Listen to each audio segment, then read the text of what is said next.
It's the 2014 Greater Buffalo Sports Hall of Fame induction ceremony. Here with the Sabres equipment manager, Rip Simonik. How are you tonight? Very good. Very excited. How do you feel as you're getting ready to go into the Buffalo Greater Sports Hall of Fame? It's quite an honor.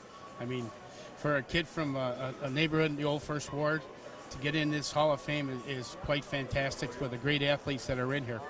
When I spoke to people about what you do and how much of an influence you have on players, coaches, and just pretty much everybody in the organization, everybody says you're the sounding board for everybody. How does it make you feel to know people turn to you for advice, you know, any kind of info, you know, any assurances or anything? Well, being an old guy and knowing all these guys and seeing all the guys, you know, it makes me happy that a young guy would come to me and say, Rip, how was Gilbert Perreault? Or Rip, how was Larry Playfair, or how was Rob Ray? What do we need to do to win, and how do we carry ourselves? So, you know, once you're a Sabre, you're always a Sabre. So, you know, you have to be a good person, plus you have to be a good player. But, you know, you got to be able to want to be a winner, and I think that's what we're trying to prove right now with Teddy Nolan running the team. And as you talk about the people that you've worked with, is there one particular player that sticks out in your mind? I mean, from Gilbert Perreault to, you know, you've been through everybody. Let's not go any further. Right? Gilbert Perreault. I mean, he was the franchise. And, you know, he came, he was the first player picked, was Rookie of the Year that year, and he played in numerous All-Star games. So if you were going to start a franchise, Gilbert would have been the guy. There's an old joke that Dale Talon always says to me. He's the general manager of the Florida Panthers who's coming in. He would say to me, Rip, where would you be today if the Sabres drafted Dale Talon? I said, I would be driving a cab from a hotel to the arena. So he likes that. He gets a big kick out of it. All right, so as the equipment manager, what's the secret to getting a hockey stick ready for a game, to making it be the hockey stick that scores a hat trick? Well, you can't, there's no way you can guarantee a hat trick, but if you can get a stick that you can handle a puck with, and it's the right size, it comes to your chin, and, you know, if you can play with it, big curve, little curve, you know, there's left-handed, right-handed sticks, so that's important. They have the right equipment. Pagula era here is in Buffalo. What does it mean to you to be working with the Pagulas now? Well, they're actually great people. They're just, you know, they're down-to-earth people. I mean, they don't want to be, you know, like shooting for, you know, like glitz and glamour. They want to have a sports team.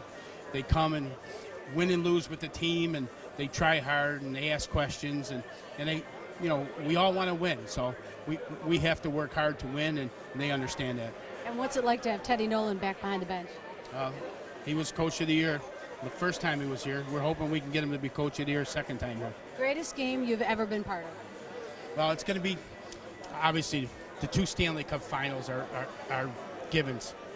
But the one game that I can talk about, and I'm sure the fans would know, is the game that we played in New York City after 9/11. I mean, that game, I cried during the whole game. It was so emotional. I mean, we wore New York jerseys. They wore the Ranger jerseys. But just to see those rescue people that were there, the firemen, the policemen, I mean, all the people from the transit, it was an extremely emotional game.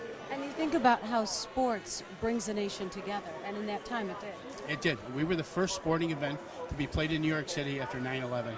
I mean, time makes it heal, but, you know, stuff that makes a mark on the guys that were there will never, ever be forgotten.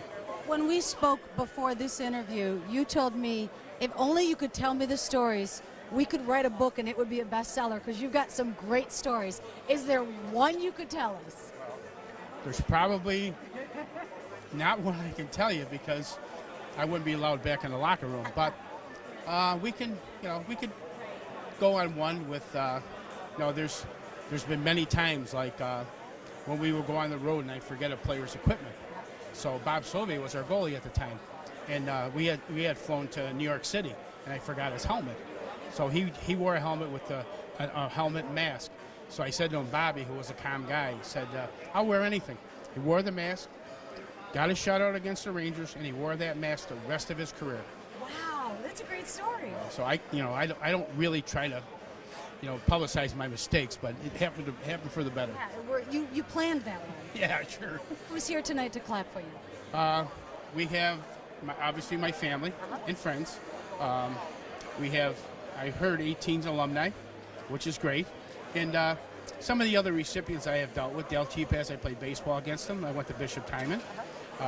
So, I hope they're cheering. I want to make sure that I don't forget anybody. That's the toughest part on being taken into the Hall of Fame. Now, I told you had to bring one special piece of equipment, and we've got it right here. Tell me about this beautiful trophy. Well, this is one of the many trophies I've won with the Buffalo Sabres. Okay. It's the Prince of Wales. Turn it this way so okay. you can see it again. It was a trophy that we had won with an outstanding team. Unfortunately, we didn't go all the way in the Stanley Cup Finals, but we were very competitive, and there's so many times that we were so close.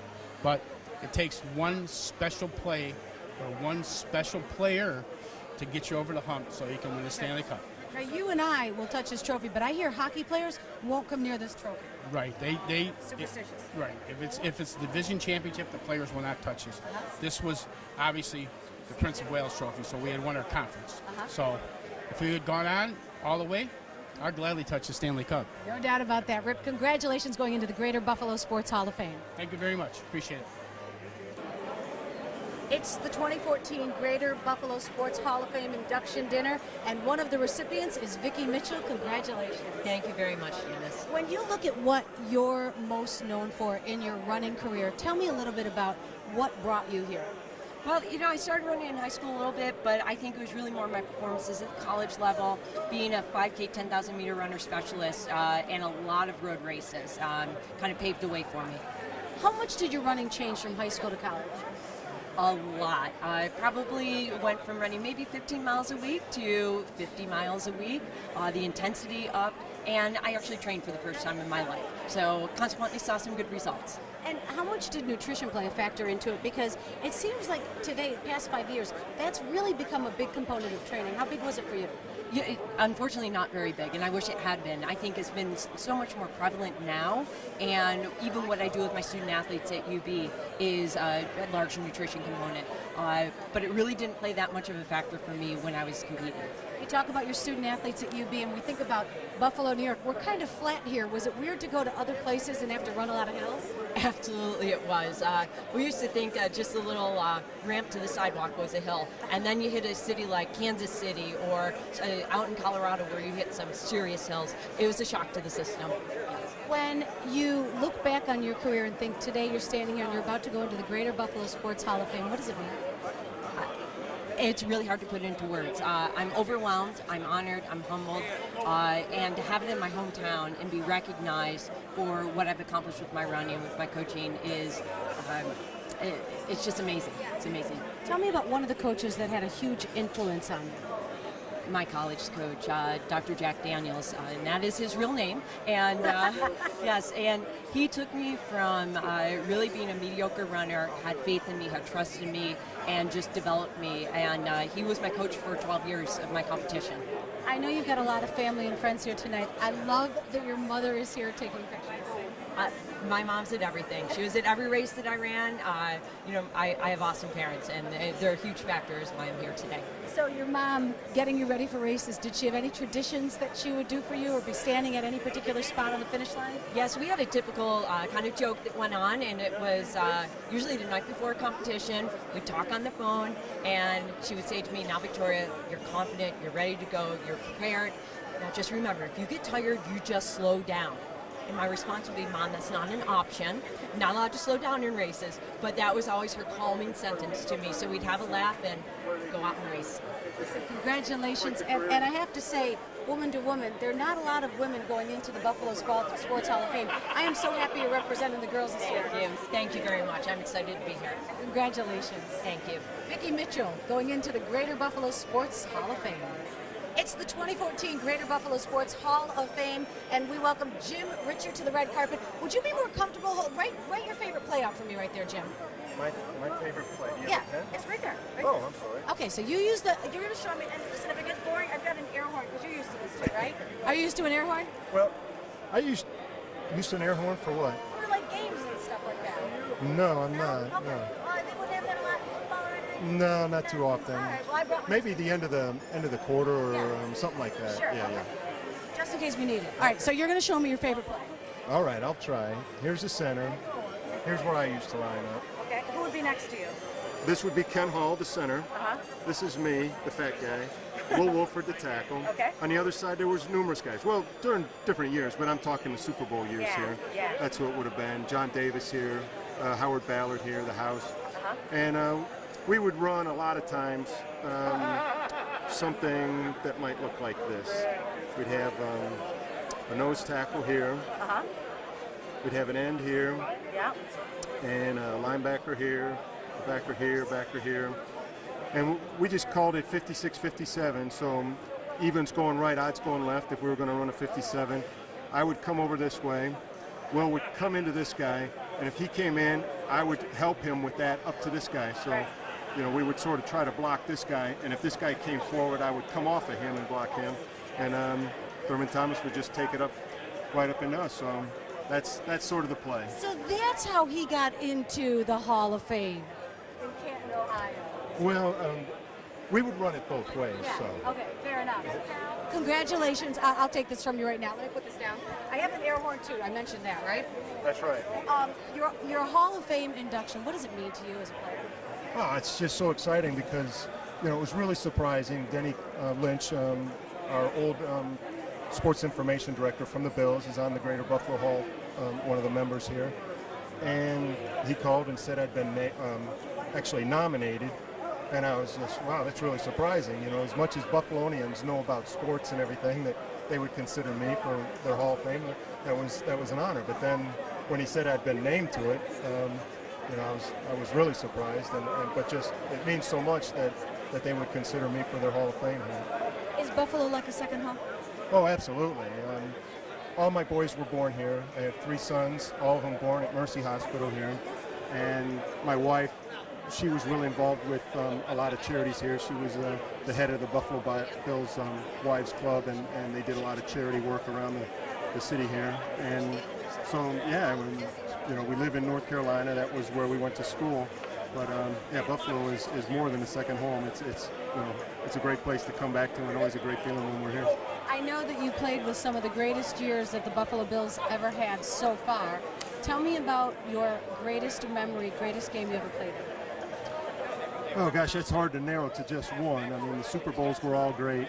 The Houston Wild Card game was a wonderful one, where it was the greatest comeback in NFL history at the time, with Frank Reich and all the things that meant. There were so many life lessons that, you know, I try to share with my boys that, you know, I could point to in that game and say, you know, perseverance and all the other things that come with that, you know, coming to work every day and finishing your job and all. So that's probably one of them. Like I said, that first Super Bowl was one of them. There's games early in my career that maybe I wasn't even a regular starter then, that were just wonderful games to have played in. But probably, if I had just one to point to, it might be that Houston Wild Card game. You talk about that Houston Wild Card game, and which of the players was the one that wouldn't let anyone quit in that game? Oh, that was Darryl Talley in the locker room, and he, right before we went back out, he was very adamant about, if you don't think we can win this game, you know, I don't want you out on that field. And you know, he was, you know, one of the guys that was really, and Darryl wasn't really that big a rah-rah guy, but that day he was certainly going to voice his opinion about, if you weren't willing to give it all out there, he didn't want you out there.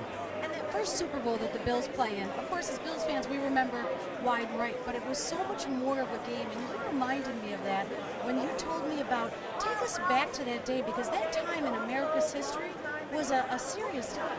Oh, absolutely.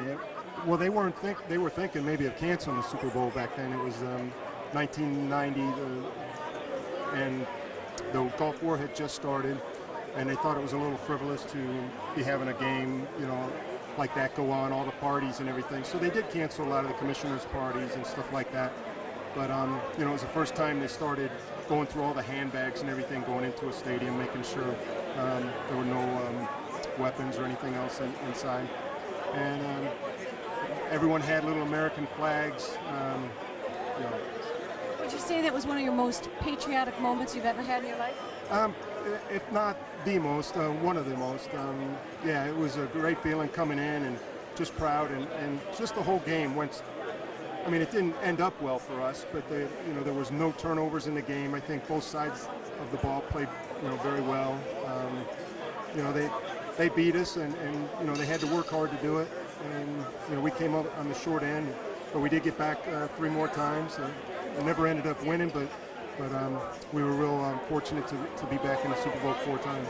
You'll make an acceptance speech tonight going into the Greater Buffalo Sports Hall of Fame. What was the hardest part to write? Nothing was really hard to write. It's all going to be heartfelt, and every bit of it's really pretty easy to write when it's coming from your heart. You feel strongly about those things that you're going to say. You're a humble guy. I would really like you to be like running around going HOF baby. Like, have you done that yet? No. Really?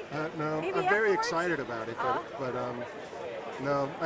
Maybe it was my dad who taught me, sort of corral your emotions or something. You have to, don't get too upset, don't get too excited. Try to keep on an even keel, and so maybe that's how I am. Congratulations on your induction. Nice Appreciate to meet it. you. Nice Take to meet care. you. That was awesome. Wait, I'll take it. Great play. Thank you. 2014 Greater Buffalo Sports Hall of Fame inductee Skip Doyle. Welcome, Skip, and congratulations. Well, thank you very much. Appreciate it. Tell me about the history that you have as a sailor. Well, I was born into it. My dad, Bud Doyle, was a very well-known and very successful racer of boats.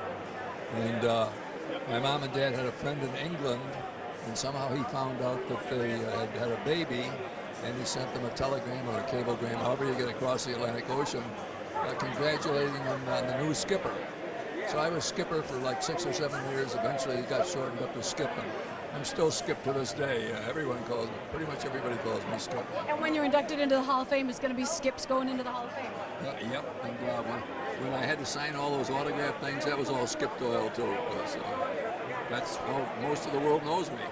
Sailing is such a big sport in so many areas, and you got a lot of notoriety right at the beginning of your career because you were so young and winning so many races.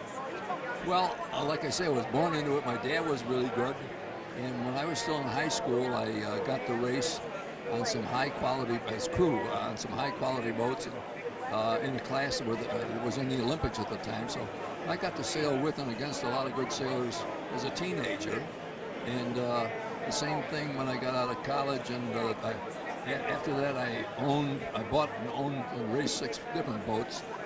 And the first 3 of those boats that I bought, they were also in the Olympics.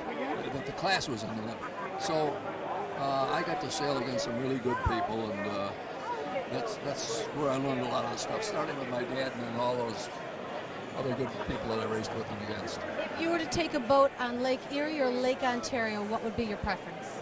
Lake Ontario. The wind around here is predominantly southwest, and that kicks things up on Lake Erie pretty good, and it's a nice offshore breeze on Lake Ontario. And Lake Ontario is deeper too, so it's a little choppier on Lake Erie. I've sailed a lot in Lake Erie, but you asked me which I prefer. Well, Lake Ontario. What's the best time of day to sail for you? Any time of day or night. I've done a lot of night sailing and night racing and delivering boats at night. And I've been out in overnight races on Lake Ontario, and I've seen the sun come up at one end of the lake and the moon go down at the other end of the lake. So that's kind of pretty. So yeah, any time of day when the breeze is nice and it's not raining or blowing the shingles off the roof, it's a good time for sailing. I truly believe, Skip, that opposites attract, because is this true or false? When you met your wife, she didn't know the front of the boat from the back of the boat. That is true. So opposites do attract. Well, she was a good-looking lady. That was the attraction. I didn't know she was, and she's not that opposite. But she was a quick learner, and eventually she crewed on me with the boat, and she was a good crew, and we had 3 sons, and those boys, and Edie and I, my wife Edie and I, we raced the boat together, so it was a family deal. And the boys were good sailors, Edie was a good sailor, and they put me along because I paid the bills, I guess. You've even sailed you've raced with your grandchildren also. Yep, I do. I have raced with my grandchildren. So I started with racing with my dad, and ended up racing with my grandchildren, and so it's been sailing is a family thing with a lot of people, and certainly in my family. Do you have a favorite sailing quote or saying that you've grown up with? Well, I had a Canadian guy, Duff Thompson, sailed with me for a number of years. And at the end of the race, maybe 2 minutes would pass. He would go down below, open up the refrigerator, and say, "We're open." And that's my favorite saying is after the race is all over with and we're ready to have a beer or something, Duff goes down and you hear a loud, "We're open." So, yes, my favorite saying. That's it. Yeah. What does it mean to you tonight to be going into the Greater Buffalo Sports Hall of Fame? Well, it's a big party, and I'm seeing a lot of people I hadn't seen in a while, and it's an honor, obviously. To me, this is more about people. Sailing was a lot about people. It was nice to win some boat races, but it was the people and the places we got to go that really made the difference for me.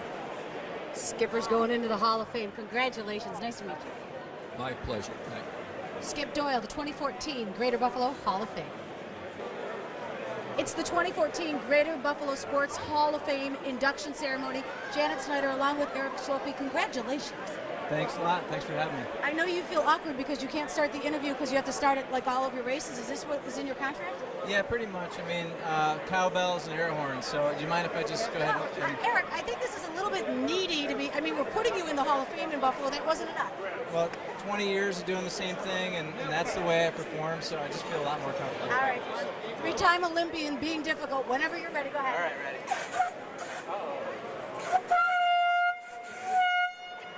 Very nice start to the race and the interview.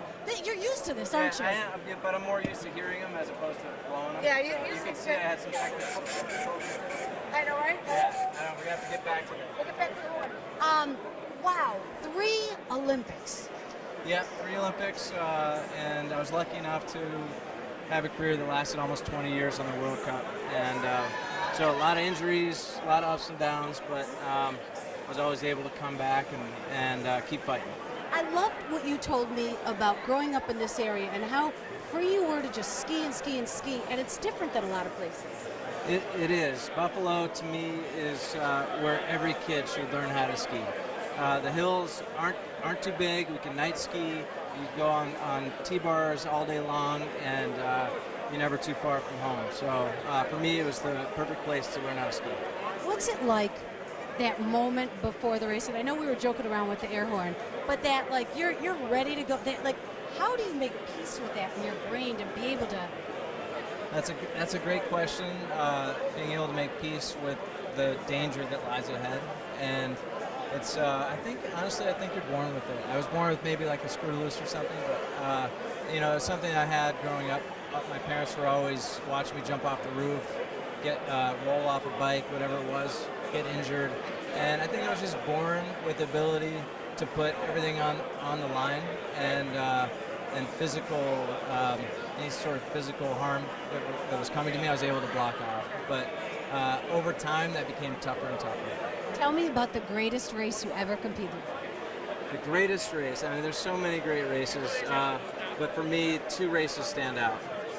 The World Championships, I got a bronze medal, but I was 23rd after the first run and 2 seconds behind. So my second run, I made up almost 2 seconds on the field, and my teammate Bodie Miller was first. He beat me by 4/100ths of a second. So, I mean, it's like that much. And but getting the bronze medal, being up there at World Championships with my teammate was amazing. And then the other one that comes to mind is in Park City, Utah. U.S. skiing hadn't had a male in the top 10 in over 20 years in giant slalom, and I was the one to sort of break that streak, the bad streak, and I got 4th. And my family was there, friends were there. It was a hometown race, and it was like the beginning of the new era for the U.S. ski team. So that one really sticks out.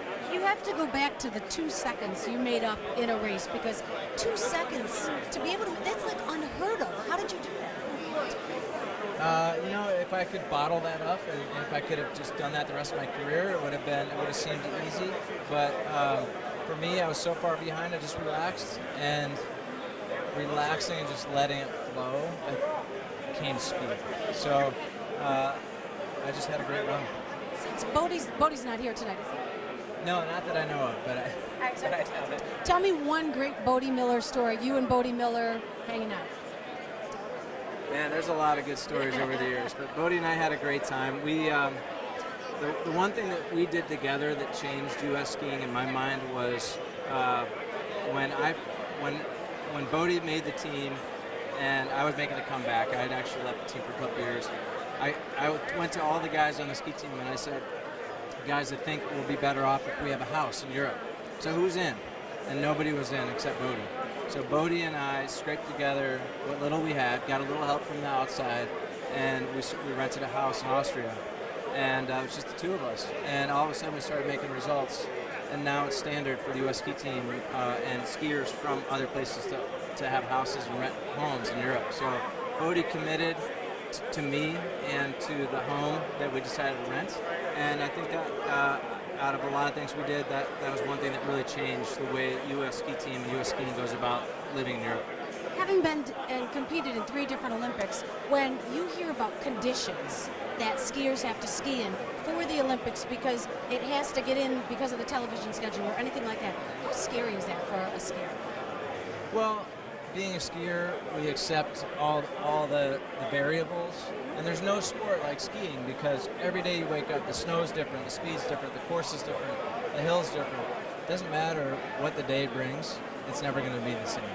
And that's something that you learn as a ski racer, is you can take with you into life, is that you're ready for anything, because nothing's ever going to be the same. So, since it's all about snow for you, I'm wondering, what would be your favorite type of snow? Now, favorite type of snow has changed over the years. When I was racing, buffalo snow was great because you'd want it to be warm, snow, get warm, and then get really cold and turn into rock hard ice. And for racing, that was perfect. But now I wake up, I'm hoping for the biggest, juiciest snowflakes you can see, and piled up to about chest high for a nice long day of power skiing. Congratulations on your Hall of Fame induction. We're so proud of you here in Buffalo. Thanks a lot. Proud to be here.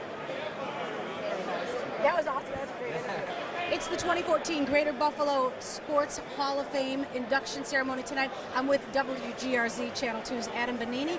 Adam, this is a big night for Ed Kilgore. Oh, unbelievable. I mean, you talk about a deserving honor and long overdue. What this guy has seen here came in 1973. All of what he's seen in Buffalo sports. He's a fabric of the community type, institution type guy. 40 years at one station. You're in this business, you know the deal.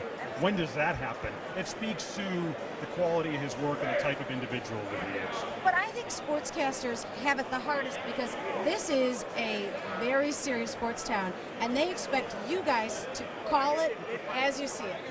That's right, opinion. And one of his great franchises, his opinion piece is the As I See It.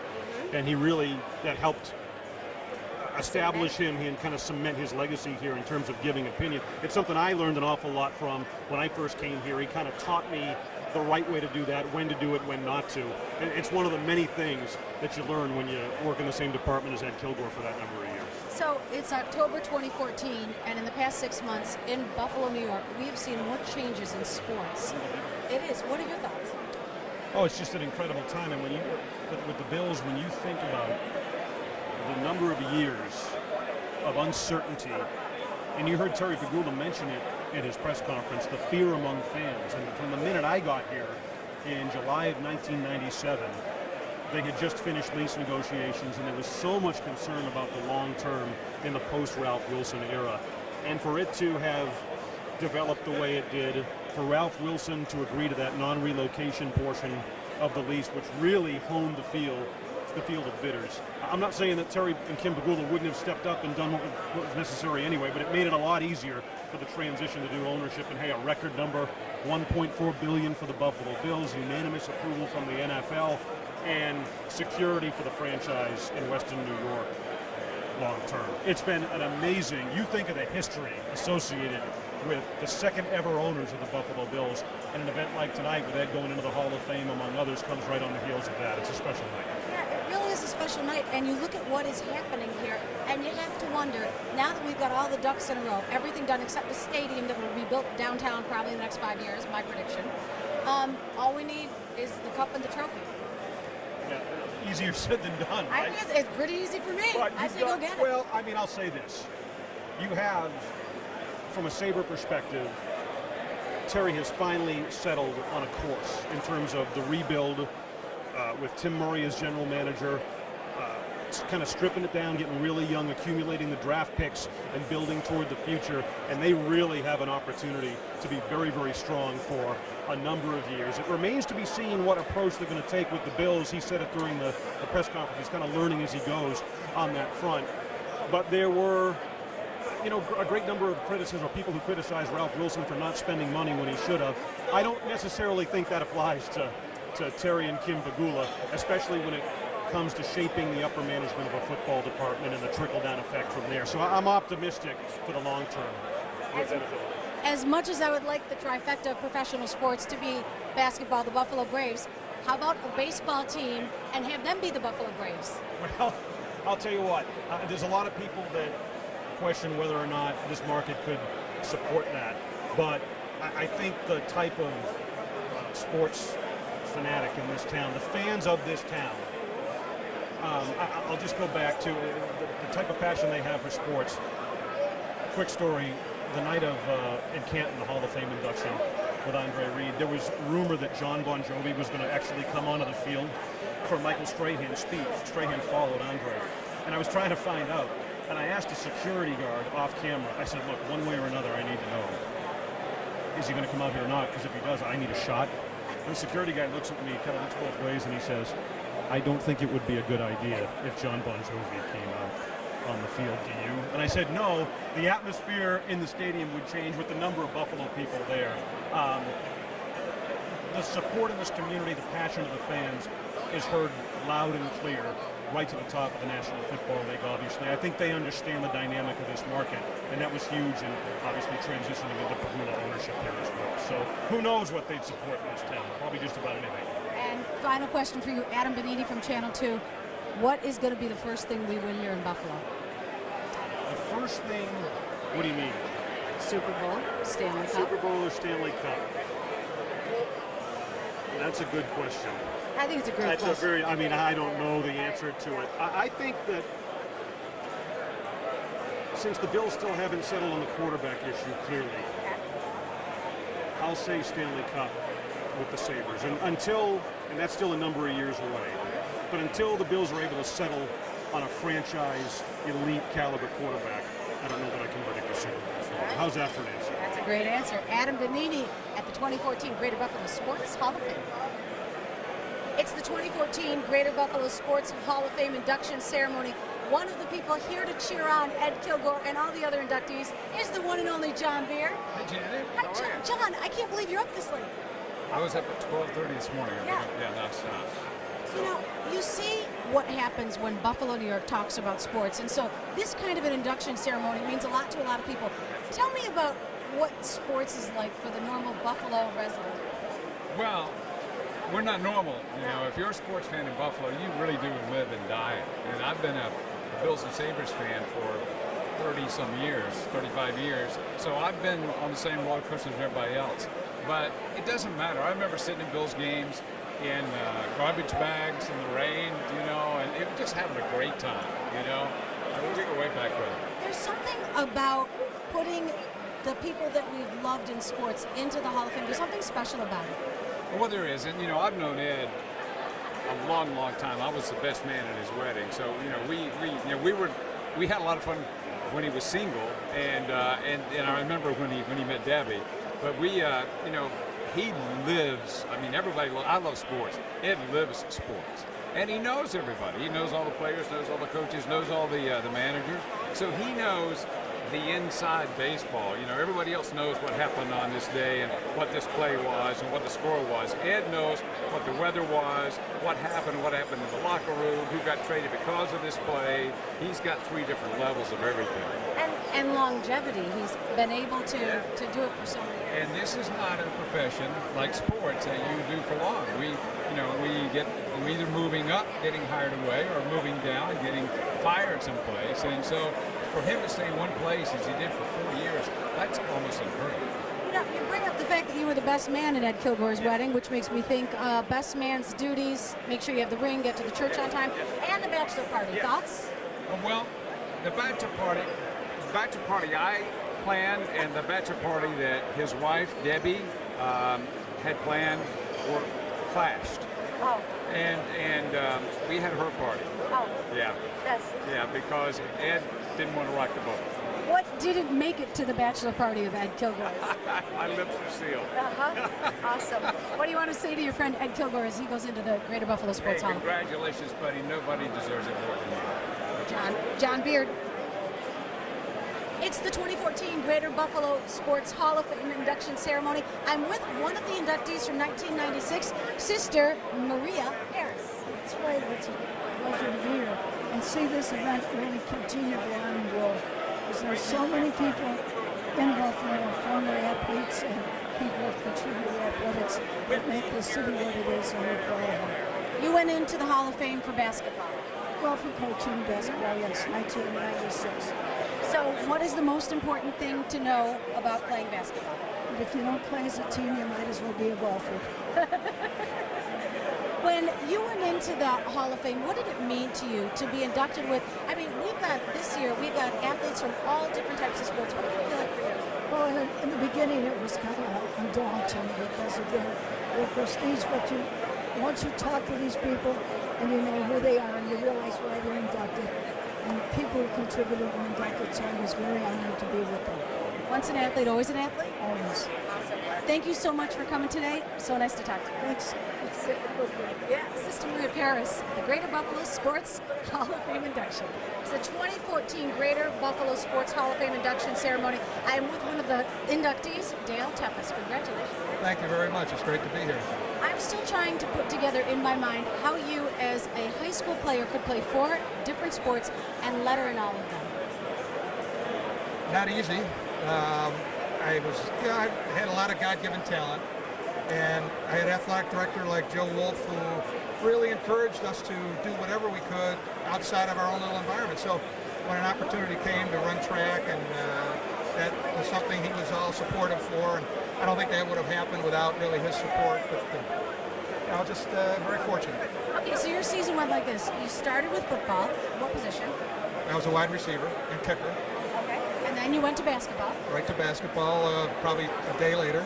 Okay. And then you changed your shoes into what you're going to do for your cleats in baseball. Yeah, cleats in baseball, which was probably about 2 days after basketball ended, and then put on the cleats and sneakers and started running track at the same time. So would you just finish your baseball games and then go run track? Well, we never really had that situation. Usually what happened was we would have a track meet at home, and if we were having baseball practice at home, I would leave the baseball practice, either do the high jump or run the 100, and then went back to baseball practice until the 220 relay or the 220, whatever the case may be. You're one of the most storied athletes in Western New York. How does it make you feel? Well, when somebody like you or other people say that, it's beyond comprehension, to be honest with you. It's hard to believe that people mention me with some of the great names of people that played sports in Buffalo or came from Buffalo. You live in Canandaigua now, right? I live in Canandaigua in the summer, and I'm in the winter most of the time in Florida. How many days are you with a golf club? Well, probably 4 or 5. Either practicing, much like any other sport, if you practice, you get a little better, or playing. Right. Your handicap is a 2 handicap? Is that how I say it?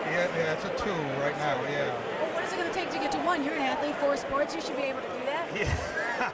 Well, let me tell you, getting from 2 to 1 is a lot harder than getting from 20 to 10. Mm-hmm. So it takes a lot more work, and and skill. You got to make a few more putts. It's really what it usually boils down to. In the game of golf, sometimes you run across people who might change their scorecards a little bit. That says a lot about a person. Yeah, I never do that. I take pride in being a low handicap golfer. Others want to have higher handicaps so they can win more money. So I try to stay away from those people. Tell me about the coach in your sporting career that had the most influence on your life. Well, it's a tough question. There were so many coaches that were so instrumental in developing me, but if I really have to put it all together, my dad was my baseball coach when I grew up. He taught my brothers and I the sport of baseball, the fundamentals, how the game should be played, taught us how to pitch, bat, throw. So when I put it all together, I mean, my dad was really my best coach. Tell me about one of your favorite teaching moments that your dad had for you, maybe before a game, after a game, something he always tell you. Well, I'll tell you, interesting. You know, like kids today and kids back when I played too. You know, sometimes you get a little mouthy, and my dad always told me just keep your mouth shut, let your game speak for you. And I tell you, it was never so much. I never forgot that, especially when you're playing at high school gyms and college gyms where everybody's yelling against you. You know, keep your mouth shut, play, and things will work out. And the greatest game you've ever played in? Well, I've been working on this question, and I tell you, there's a lot of great games, but I'm going to tell you the greatest game that I recall was my senior year. We played Duke, the Duke, in the consolation game of the NIT. We were down 20 in the first half, 10 at the half, and ended up winning by 4 in overtime. And it was Duke. It wasn't Joe Schmo University. This was Duke. So that was probably one of the greatest games that I remember playing in. And what does it mean to you to be going into the Hall of Fame? You know, it's really hard to put into words what it means. A lot of people have asked me that question. You know, trying to write a speech, it's just beyond. I don't know if I can put words to it other than to say it's very gratifying that you're recognized and something that it'll last the rest of my life. So when you sign your name or fill out any forms from now on, will you sign your name and then write HOF 14? I don't think that's going to happen. Yeah, no, we've got to do that. I would so do that if I was you. HOF 14, right underneath. That's not my style. Never will be. Congratulations. Thank you so much for being here tonight. Thank you very much. Great job. It's the 2014 Greater Buffalo Sports Hall of Fame induction ceremony. I'm standing here with Larry Veronica. Of course, he is like famous for all of the coaching that you've done. I'm saying there's no quitting. Why aren't you coaching still? Well, I'm too old. Congratulations on your induction. Well, thank you. I appreciate it. You have coached how many sports? I coach 4 different sports. In fact, girls and boys track are separate, so you might say 5 sports for 26 consecutive years I've been at high school. If I asked you what your favorite sport to coach was, what would you say? Without a doubt, I'd say track because that was my background in high school and college. But I enjoyed doing all of them. Track's the only sport I coached where I knew something about before I got the job. The others I learned the hard way. Trust me, the hard way. So in your time, tell me about where you were able to get your athletes to go, just in terms of life and how you were able to maybe help them reach their dreams. Well, the big thing was to teach them some life things. In fact, one of the stories I'm going to tell tonight is you got to be on time when be where you're supposed to be when you're supposed to be there. The bus is going to leave without you. And it's a funny story the way it turned out, but that's a big thing I wanted to teach. As far as going on to schools, a lot depends on their academic potential. And we had some kids go big time. My most famous athlete of all time that I ever coached was Curtis Aiken in basketball, and he went to University of Pittsburgh, and he graduated on time. I had made a deal with him, if you graduate on time, my wife and I will be there. And he called me up, and he says, Coach, I got one more one more course to pass, and if I pass it, I expect you there. And we were there. What did it make you feel like each year when you would help these kids get through life's problems? I mean, obviously, growing up in high school, it's you go through a lot of difficulties in life, but you were the constant. Well, that's nice to hear. I hope I was, and I'm sure a lot of kids might concur with you, and there's a few that probably wouldn't. But the problems you speak of are very true, and in the inner city, you can double that. There's other outside forces pulling on these kids. And I said in my newspaper story, there's a world of potential in the inner city. They just need a little guidance, a little help, and a little TLC, and these kids will do anything for you. So tell me what kind of coach you were, because I've met a lot of crazy coaches. They've got their little quirks and habits and stuff like that. So you had to have some. You just got to come clean. No, I'm not crazy. No, come on. You're not crazy at all? Did you carry a clipboard? What'd you do? Oh, it all depends on the sport and whatnot, but most of the time, I take pride in the fact that I was one of the first coaches in the city to take the kids out of the city. I once played home games at ECC North when I believe George Killian was the AD there, way back now. And anyway, I took track teams out to other schools, always at Sweet Home, Williamsville, St. Francis, wherever we were invited. And I took basketball teams out to scrimmage as far as Medina, all over the place. And it was important to me to get these kids out of their element and get them out there. just a quick little story. One kid, we had a game at Amherst, and I told him you take the number 8 bus that you take to get to Bennett, but stay on it, and you go down Main Street until you get to Amherst High School and get off there. When I got all through with this detailed explanation, he says to me, is it past University Plaza? And I said to myself, that's where his world ends. And that's why I got to get these kids out. I got to get them out. But I was always worried about deportment or some incident, racial incident or something coming up. It was always there. But for the most part, they came through shining. And we were invited to Silver Creek for basketball team. Every year we got return invitations because I think the kids acted a lot more respectable than they expected. And we were always welcome, and I'm very proud of that, regardless of winning or losing or anything like that. I was just telling somebody the story, recounting the story with Coach Beer from St. Joe's. We were in a basketball tournament in Medina, and I had to turn it down because I had no way of getting them there. I took kids in my station there. The AD from Medina sent a bus from Medina to Bennett, picked us up, brought us to Medina, and brought us back to Bennett 2 nights in a row. Now, that I feel good about that because they liked the way the kids acted. They wanted them there, and it's a good reflection on all of us. So we know the Buffalo Public Schools are having their difficulties with budgets and everything, and it always seems like the first thing you hear being cut are sports programs. True, and we had troubles then too with budget and everything else, and we heard the same thing, and the reason is it gets a rise out of the population. The kids will react, they'll get their parents involved. That's why you hear that. They wouldn't dare cut sports in the city, because that's the lifeblood of these kids. That was their way out in many cases. And what does it mean for you tonight to be going into the Hall of Fame? It's unbelievable. You know, I've been retired for 18 years. I know a kid at this, and I haven't won a game in 18 years, and all of a sudden, I'm in the spotlight. I mean, what happened? I don't know. So, other than men's softball, which I still play and coach, I haven't coached anything in school in years and years. But, you know, the good thing is, I say to myself, gee, somebody did notice. And that's you know, it's a good feeling. Somebody did notice, and Coach, tonight I think you won the game. Congratulations on the Hall of Fame induction. Larry Veronica. Thank you so much. It's the 2014 Greater Buffalo Sports Hall of Fame induction dinner. I am standing with one of the people going into the Hall of Fame tonight, Ed Kilgore. Congratulations. Thanks, Shannon. It's great to be here. 40 years in sports broadcasting. Like, how do I even, what question do I start with you? I mean, wow. Well, first of all, it's 40 years in Buffalo. I hate to tell you, I had a couple in Houston and about a year and a half in San Antonio too. But yeah, 40 years is a pretty good chunk of time. And if you can go 40 years working for about 7 or 8 different owners, maybe 20 general managers, 50 different anchor changes, and not get fired, I think you should be in some Hall of Fame. I think so too. I think that's what did it. I think so. Well, I think that and your amazing reporting.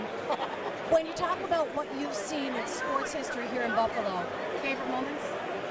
Yeah, it's funny because it's kind of coming around now. Back in '73 when I first came up from Houston, Rich Stadium had just been built. Sabres had the French Connection. We had the Buffalo Braves, as you know. It was a really, Buffalo was really rocking then. And then we went through a lot of ups and downs. We had the 4 Super Bowls, which were fun, and I did the Kelly Show, did the Sabres on TV, and we had a lot of, and I did a couple of Olympics. But now that all of these things have started happening after Mr. Wilson passed away, but Ralph left everything so that somebody like the Pagulas could run with it and keep the team here, which is perfect. And the Pagulas took over the Sabres, as we know, and now we have the Harbor Center and Canal Side and all these medical corridor, all these things are happening now. And right as I'm coming into this Hall of Fame, it just makes it just perfect. You've had an inside look into Terry and Kim Pagula. You've had an inside look into Terry and Kim Pagula because you work with them now. Thoughts on them as the new owners of the Bills and the owners of the Sabres? Well, I know they've been great to me, and it's really more Terry than Kim because with what I do with Terry at East Management, I actually have an office in Pittsburgh, but he lets me work out of home. And we're working on public relations aspects of the oil and gas industry. It's very controversial. You just say the word fracking and immediately you get people throwing things at you. But it is the oil and gas industry now, the natural gas industry is what's turning America into something that will become energy not independent because we still need other countries, but gives us energy security and keeps heating prices down, electricity, gas prices down, all these things. And I'm just trying to kind of get the word out. We'll be doing some commercials and a website and those kind of things. So I've been busy for the last year and a half working on that, and then they just kind of let me run with it, and then I have to show them what we have. I want to talk about your history with all the different sports teams. How many times have you interviewed somebody, an athlete, after a game where they've said something maybe because they were hot in the head, like they're mad about something, and then they come running after you and they said you can't play there?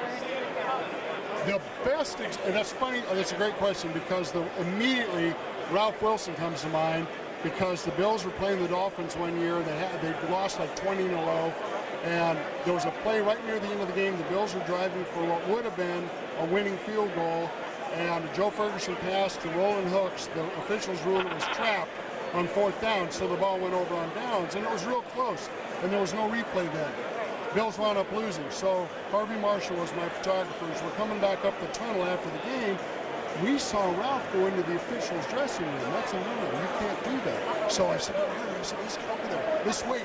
So nobody else saw it. So everybody else is already going into the locker room. So we're waiting. Now Ralph comes out, and at first he said, "Oh, I can't say anything." I said, "But Mr. Wilson," I said, "you got to admit," I said, "that was a pretty close game." Well, he just went off. He exploded that. He said, "Did you see that call? It was unconscionable." And he said, "And Pete Rozelle can fine me, and I won't pay the fine."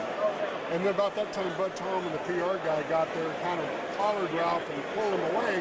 And he, not Ralph, wanted me to, he kind of took advantage of him there, you know, and he kind of was like, "You don't need to use that." I said, "Oh, yes, I do."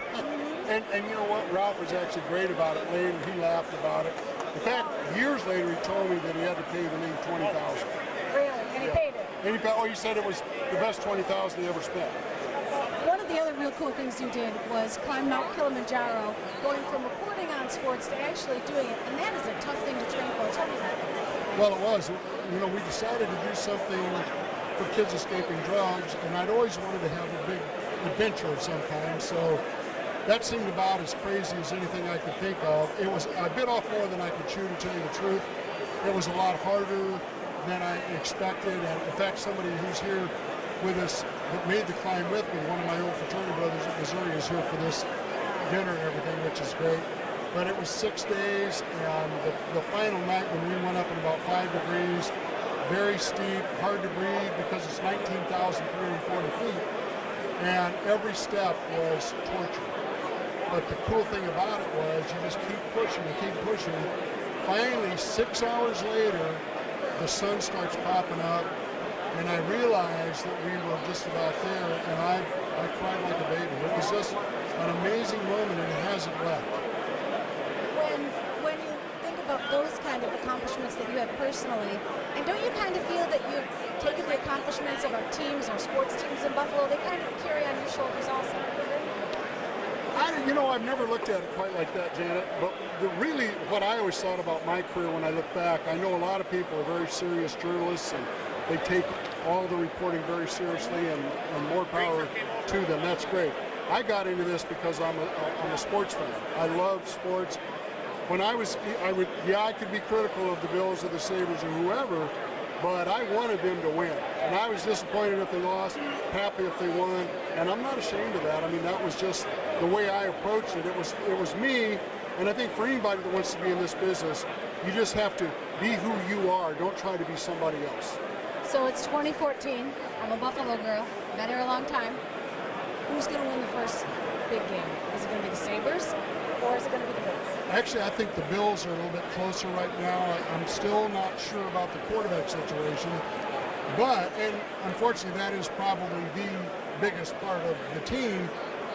But they have a really great nucleus of young players now that they're gonna have a window here of 3, 4, 5 years where if they can get that quarterback issue settled, and they may, one way or another, it happens all the time. I think they're the ones that are going to make a big run. I see the Sabres coming along, but I think the Bills get there before the Sabres. And the greatest moment you've ever been part of in sports? Oh, that's really tough. Actually the greatest moments really were, well, you know what? I'll tell you one where I remember I was on cloud nine walking out of the stadium was when the Bills beat the Raiders 51-3 in the AFC Championship, because I knew we were getting on the plane Monday morning to go down to Tampa for the Super Bowl. And I remember that was just a euphoric feeling at halftime. It was 44-3 at the half. So we were already making calls and making plans. And I bought my Super Bowl ticket. You know, they had the tickets right there for us to buy. That was probably one of the most exciting moments because it was really, really happening. And then, of course, the wide right and the no goal and that Music City Miracle were the moments that just seemed just stunning to me that I'll never forget. But you know, it's all part of life's experience, and so it's a part of it, and the good and the bad. And you get to be in locker rooms after games, and you see a lot of emotion because it takes a lot to psych yourself up for a game. You see players with a lot of emotion. Tell me something you've seen that you've never forgotten. Well, I do remember one time Bruce Smith went after Jerry Sullivan. I thought they were going to have a fight. Jerry would have lost. Yeah, I know. Yeah, Jerry knew that too. I've actually had Bruce Smith angry at me, but rather than be emotional about it, he just wouldn't talk to me. One time on the air, I said that he had celebrated too much after a sack when they were losing, and he didn't speak to me for about a year. Jim Kelly got very upset with me once, not because of me, but because Channel 2 dropped his show, and because he had a new agent, and they made a bigger demand, and our general manager basically told him to take a walk. And Jim and I at training camp had a few words, but that didn't last long.